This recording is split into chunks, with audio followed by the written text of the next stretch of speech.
Assalamualaikum warahmatullahi wabarakatuh. Perkenalkan, nama saya Wahyu Widodo. Kali ini kita akan bertatap membahas tentang mata kuliah web statis, mata kuliah teori praktek selama 14 kali pertemuan. Sebelumnya perkenalkan terlebih dahulu, nama saya Wahyu Widodo. Dulu kuliah S1 Teknik Informatika di Mikael Rahma Yogyakarta tahun 2004 sampai 2008, kemudian S2 Magister Teknik Informatika dari UI tahun 2013 sampai 2015. Kebetulan saya memiliki minat riset di audit sistem informasi dan software engineering. Nah, ini pengalaman riset saya selama menjadi tenaga pengajar. Kemudian ini pengalaman sebagai praktisi. Jadi selain mengajar, saya juga coding di beberapa tempat dan sampai saat ini masih sebagai freelance web developer. Nah, oleh karena background latar belakang seperti ini, saya dipercaya mengampu mata kuliah web statis. Deskripsi mata kuliah yang akan kita pelajari adalah mata kuliah web statis membahas tentang visualisasi layout halaman website dengan menggunakan bahasa markup. Jadi teknologi yang kita pelajari nanti tentang HTML, kemudian CSS, dan JavaScript. 3 materi itu nanti dibahas selama 14 kali pertemuan. Nah, kemudian pada setiap pertemuan, mahasiswa diberikan pemahaman konsep, kemudian dilanjutkan dengan praktek. Jadi ada teorinya, kemudian praktek. Diusahakan setiap pertemuan Anda juga mempraktekkan. Hasil akhir yang diharapkan mahasiswa mampu membangun tampilan layout halaman website yang berorientasi pada pengguna. Capaian pembelajarannya adalah mampu menggunakan HTML5, mampu memahami dan menggunakan CSS3, mampu memahami dan menggunakan JavaScript. Nah, ini urutan atau runtutan proses dari pertemuan 1 sampai dengan pertemuan ke-14 seperti ini. Jadi nanti pertemuan pertama ada pengantar bahasa HTML, kita membahas tentang sejarahnya, fiturnya seperti apa. Kemudian pertemuan kedua kita membuat halaman HTML, jadi pengenalan tag dan atribut dan seterusnya. Ini tidak saya bacakan satu persatu, nanti bisa Anda lihat sendiri pada tabel PDF kontrak mengajar saya. Sampai ke pertemuan 14. Kemudian diakhiri dengan ujian akhir semester.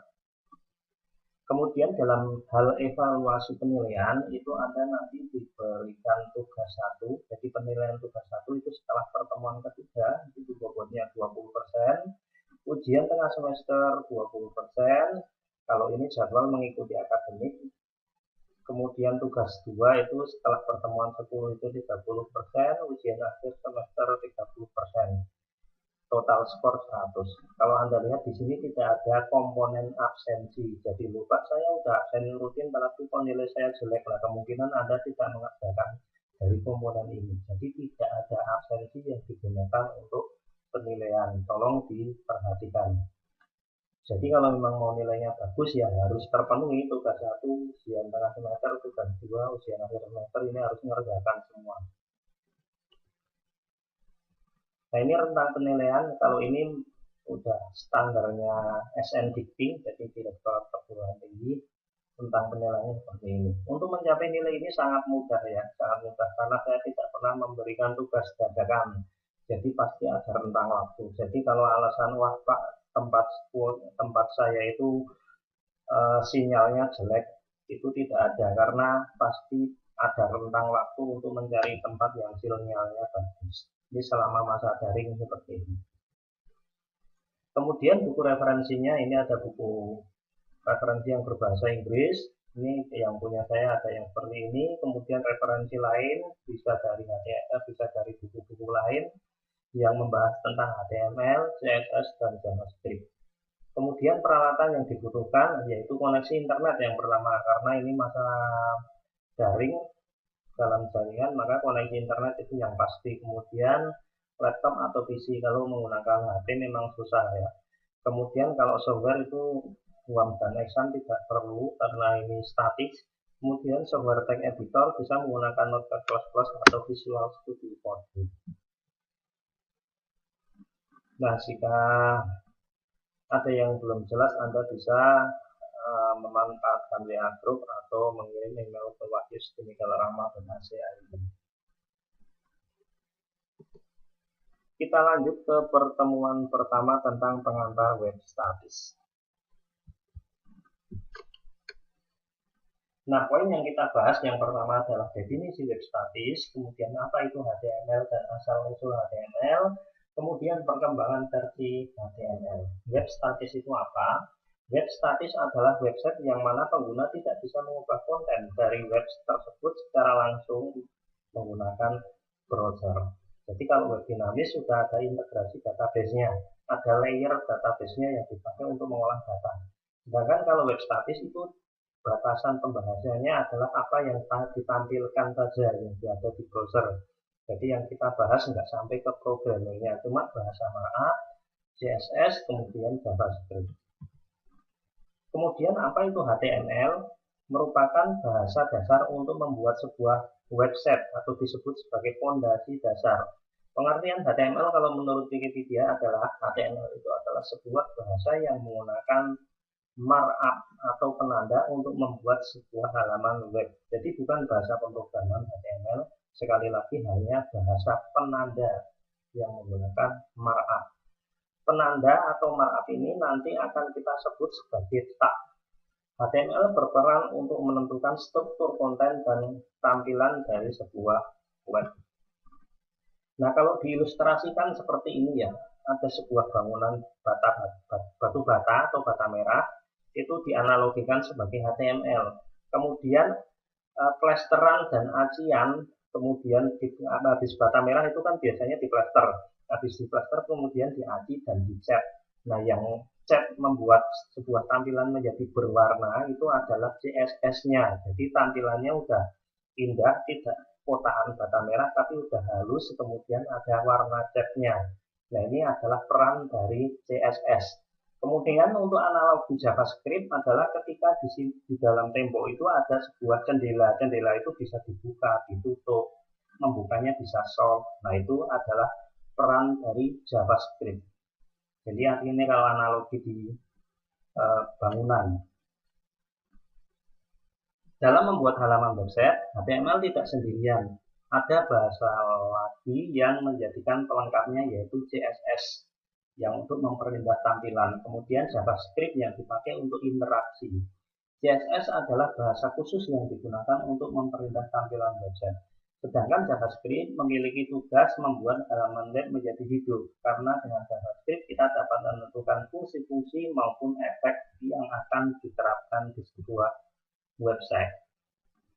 Nah, asal-usul HTML, saat itu seorang ilmuwan bernama Tim Berners-Lee sedang bekerja di CERN. CERN itu sendiri adalah sebuah perusahaan yang berkaitan tentang teknologi informasi maupun internet. CERN adalah singkatan dari bahasa Prancis Conseil Européen pour la Recherche Nucléaire, yang artinya Komisi Eropa untuk Penelitian Fisika Nuklir. Para peneliti di CERN membutuhkan sebuah cara atau sistem agar bisa saling berbagi dokumen hasil penelitian. Tim kemudian mencoba membuat Enquire ini untuk sebuah software hypertext yang akan digunakan untuk berbagi dokumen. Lalu di tahun 1989, tim memperkenalkan ide tentang hypertext berbasis internet. Ini nanti akan menjadi cikal bakal HTML. Tim kemudian memiliki proyek baru dengan rekannya Robert Cileau yang merupakan sistem engineer di CERN. Akan tetapi proyek ini tidak resmi diadopsi oleh CERN. Nah, para peneliti di CERN membuat sebuah cara atau sistem agar bisa saling berbagi dokumen hasil penelitian. Tim kemudian mencoba membuat Enquire. Ini adalah software hypertext yang akan digunakan untuk berbagi dokumen. Lalu di tahun 1989, tim memperkenalkan ide tentang hypertext berbasis internet. Ini nanti akan menjadi cikal bakal HTML.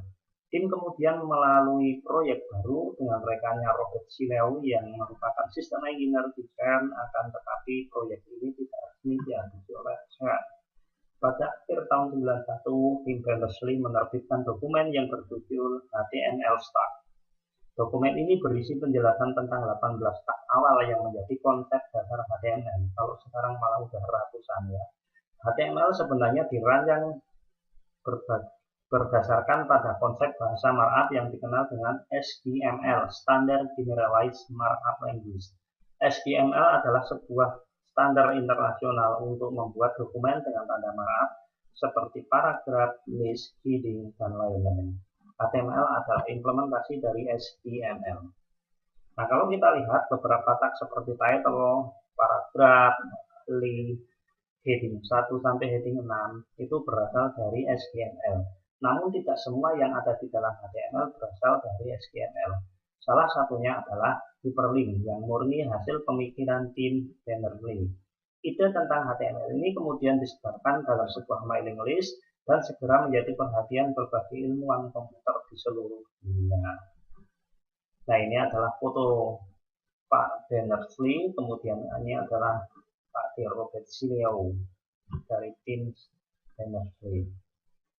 Nah, ini untuk sejarah perkembangan HTML, HTML1 di tahun 93, kemudian ini tapi masih dalam bentuk draft ya, tidak dirilis, kemudian HTML2 tahun 95, kemudian HTML3 di tahun 95, 28 Maret, ini juga masih dalam bentuk draft, kemudian mulai dirilis pertama kali di versi 3.2 tahun 97, kemudian pembaharuan lagi versi keempat tahun 98, kemudian 4.01, HTML1, HTML2, dan yang terakhir adalah HTML5 yang sampai saat ini 28 Oktober 2014.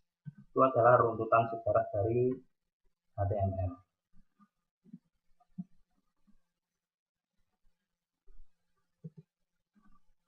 Nah, kemudian ini mencoba modul praktikum. Nah, di modul praktikum ini apa yang perlu dipersiapkan? Yang pertama adalah menggunakan tag editor. Ini bisa menggunakan Notepad++ atau Visual Studio Code. Kemudian yang persiapan kedua adalah browser, ini pilih salah satu. Biasa menggunakan Chrome atau kalau enggak menggunakan Firefox. Kemudian coba Anda buat HTML pertama kali. Diawali dengan standar doctype HTML. Setelah itu disimpan dengan ekstensi HTML. Ya, disimpan dengan ekstensi HTML. Nah, nyimpannya itu di sembarang grade. Anda buat folder terlebih dahulu di grade, misalkan mata kuliah web statis. Nah, nanti Anda tinggal jalankan dengan cara mengklik kanan, terus jalankan browser. Kalau berhasil maka tampil seperti ini. Nah, ini file extensionnya, setiap file harus berextension .html, xhtml, dan htm saja. Jika tidak menggunakan ekstensi ini, maka Anda tidak bisa dibaca oleh web browser. Misalkan hello.txt, maka dia akan tampil bahasa markupnya di browser. Jadi tidak menampilkan, tidak ke-parsing sebagai HTML. Jadi ekstensi itu harus HTML. Nah, kalau untuk homepage itu halaman pertama kali di loading itu nama sebaiknya menggunakan index.html karena ini pertama kali dibaca oleh pengunjung. Kemudian hindari beberapa hal seperti ini, jadi penggunaan spasi. Kalau misalkan membuat nama itu jangan menggunakan spasi, tapi menggunakan tanda min atau underscore. Karena nanti spasi kalau di URL jadi persen seperti ini. Kemudian yang kedua, jangan align, memberikan nama misalkan seperti ini. Nah, meskipun bisa valid, tapi kurang bagus atau kurang baik dibaca oleh mesin pencari. Ini struktur HTML yang perlu Anda pahami. Yang pertama adalah doctype HTML. Ini adalah bagian deklarasi tipe dari versi HTML. Nah, ini kalau seperti ini itu versi yang HTML5. Kalau yang HTML di bawah 5 atau versi sebelumnya itu lebih panjang lagi. Kemudian tag pembuka HTML ini wajib ada di setiap HTML.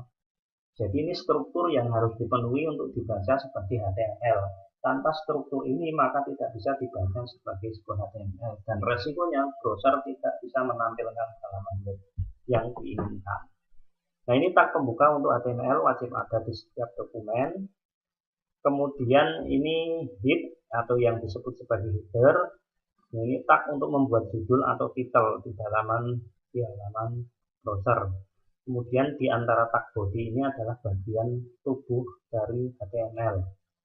P ini tag yang dipakai untuk membuat paragraf. Kemudian ini tag penutup HTML. Nah, kalau kita perhatikan ini terdiri dari 3 bagian penting. Yang pertama deklarasi, kemudian head, kemudian body. Nah, untuk ngecek valid atau tidaknya, Anda bisa kunjungi validator W3ORG. Jadi di-upload filenya tadi, kemudian dicek apakah sudah valid atau belum. Jadi ini standar yang dijadikan patokan kalau tag Anda itu sudah benar menurut versi W3ORG. Ini yang dijadikan patokan. Kalau ada error atau warning itu sebaiknya harus segera diatasi. Karena resikonya adalah nanti akan dikesampingkan oleh mesin pencari kalau misal Anda itu nanti diupload.